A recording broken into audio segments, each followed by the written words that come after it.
What is up, Pats Nation? It is Patriots Global back here with another video, and today I'm going to be talking to you guys about 4 different training camp battles that you guys should watch out for going into training camp, which starts just in a couple of days. Whether you are going to training camp or not, this is something that you want to keep your eyes out on, especially heading into the regular season. So first up is a pretty obvious one, and I think this is the one that a lot of people are looking forward to watching and hearing about, and that is the wide receiver position. That is arguably the biggest one to be watching.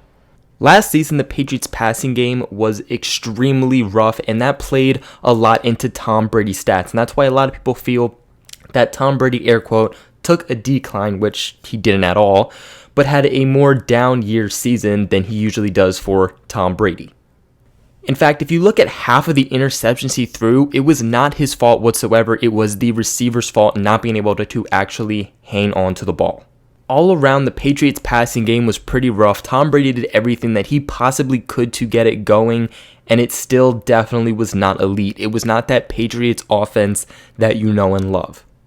So what does Bill Belichick do? Well, Bill Belichick does the Bill Belichick thing, and he goes into the offseason knowing that this is one of the biggest issues for the team going into the following season. So he stocks up at wide receiver.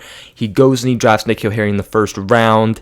He picks up guys like Demaryius Thomas, Patriots Inman, low-key guys like Maurice Harris. He re-signs Philip Dorsett, really trying to just establish a passing game with his wide receivers going into this 2019 season.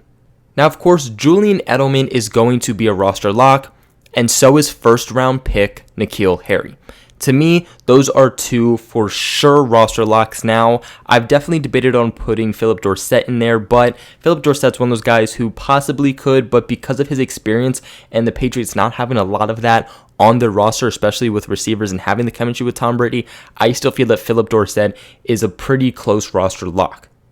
Now, if you follow my channel, you know that I recently posted a video about Julian Edelman going and suffering an injury. If you want to know about that, I'll link that video in the description below. But he will be missing about 3 weeks of training camp as long as everything goes as planned.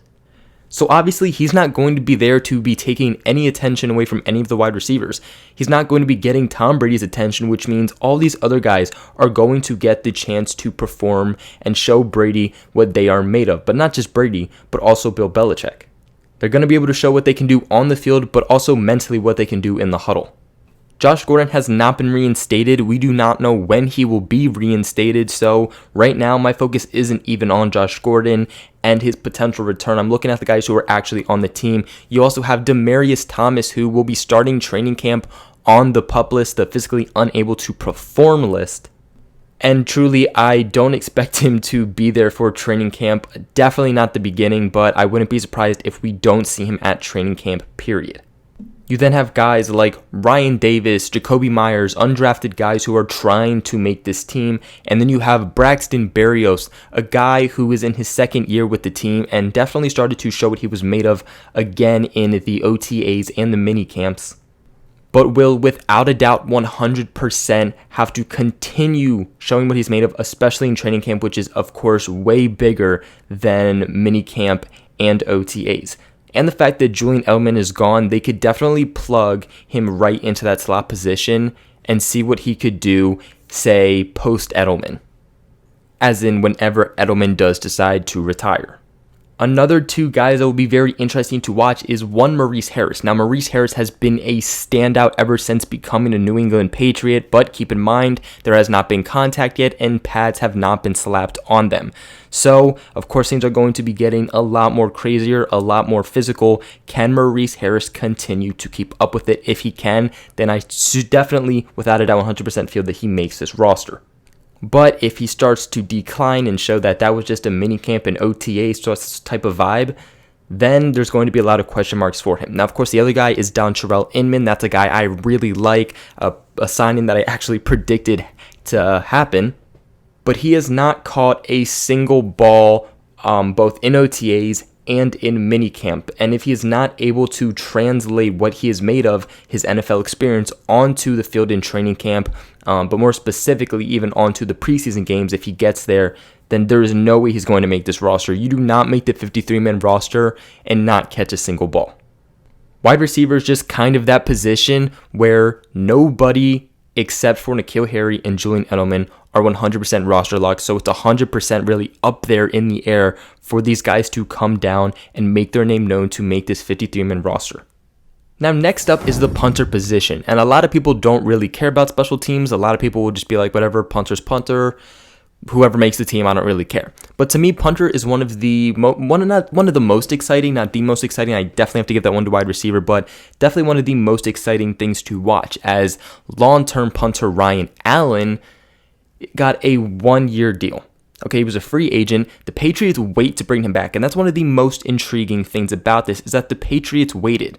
It's not like Ryan Allen had a market. No teams were looking to meet with him, but the Patriots waited to sign him. And then they signed him to a 1-year deal worth very minimal money. That in itself was very confusing. Then we get to the draft, and the Patriots move up in the draft in the 5th round to select punter Jake Bailey. That in itself says a lot, the fact that the Patriots used draft capital to move up in the draft and selected a punter that early. From what we've been hearing in both OTAs and minicamp, Jake Bailey has been insane. There was at one point where a ball bounced and it got to perfectly the 1-yard line. And I don't remember if it was Matthew Slater or Julian Edelman, but one of them turned around and just started clapping their hands.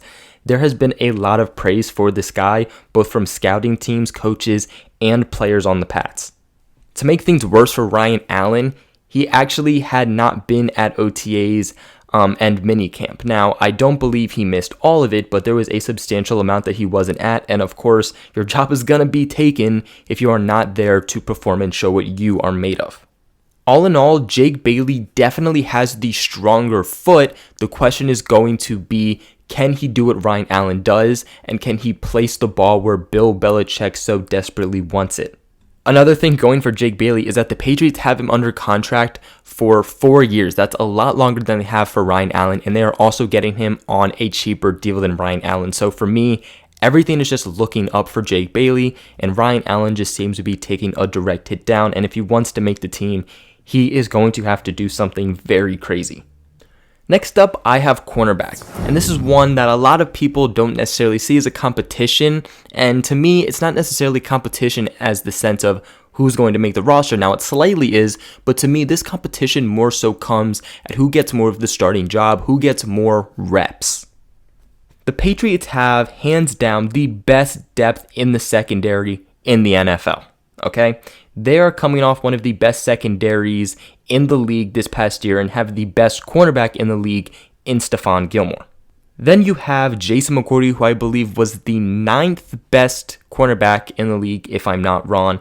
And then you have J.C. Jackson, who is a rising cornerback. He was actually one of the best rookie cornerbacks last season. Then New England goes out in this past draft and in the 2nd round drafts a 6'4" cornerback.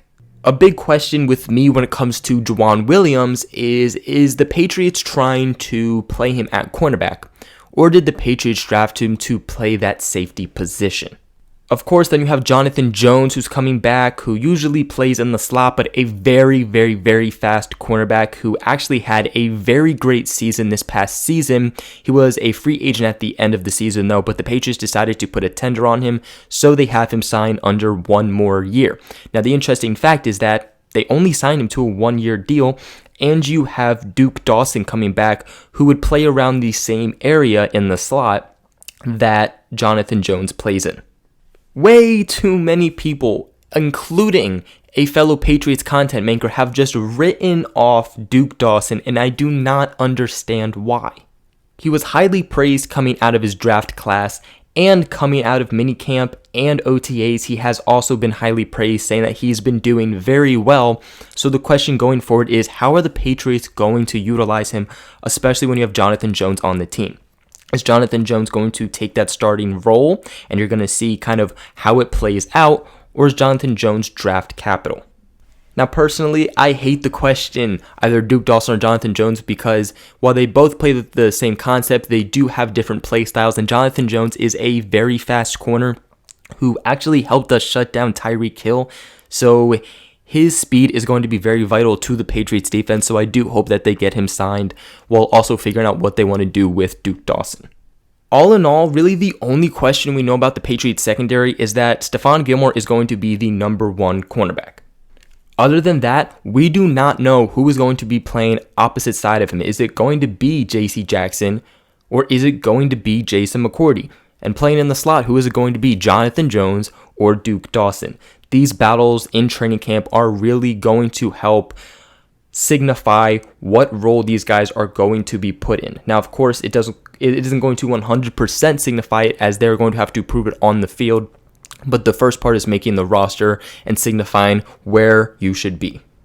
Now, next up is linebacker, and this competition definitely is not as big as the other ones. This is not as big as punter, this is not as big as wide receiver, and this is not as big as cornerback, but it is still a battle nonetheless.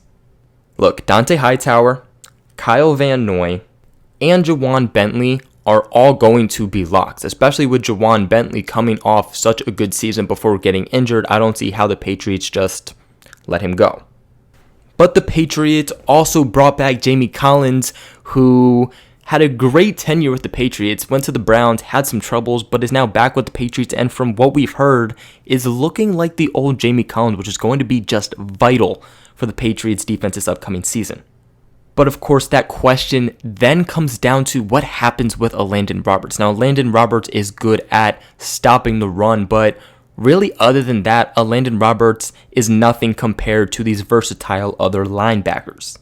A big story once the Patriots actually did sign Jamie Collins was that battle actually between Jamie Collins and a Landon Roberts, who takes that job. It did not take long for Jamie Collins to step back into that role on the Patriots defense, and from what we've heard, a Landon Roberts has definitely dropped down in his stats and is practicing more with those second string types of linebackers. I already have 4 Patriots linebackers being pretty much locks to make this team, that being Dante Hightower, Kyle Van Noy, Landon Roberts, and Jamie Collins, and then that would be number 5 if they do keep a Landon Roberts on the team. And with him being in contract year, I definitely could see him being used as some trade bait, and of course there are definitely teams that would go out there and trade for him. Just 2 teams off of my head would be 1, the Lions with head coach Matt Patricia, former Patriots defensive coach, and the Dolphins with former Patriots linebacker and defensive coach Brian Flores. But then we also hear that the Patriots are high on undrafted linebacker Terez Hall, and he could potentially be an undrafted rookie that really makes a name for himself, so he is someone else to watch that I do plan on making an entire video about. But that is it for today's video, guys. Of course, training camp as a whole is going to be extremely competitive, but to me, these are the top 4 positions that are going to be in such complete competitiveness that I think you guys should watch out for. But that's it for today's video. Let me know your thoughts on this video and what you guys think about each of these training camp battles, and let me know if you think I left one of them out. If you are not subscribed yet, please subscribe to the channel and please help make my dream of making this a full-time job. And while you're at it, please make sure you guys like the video, as it seriously helps me and the channel out very, very, very much, and making more videos just like this one. Also, while you're at it, make sure you guys share this video with everybody you know so we can go to the Patriots Global family. And other than that, I will catch you guys in another video.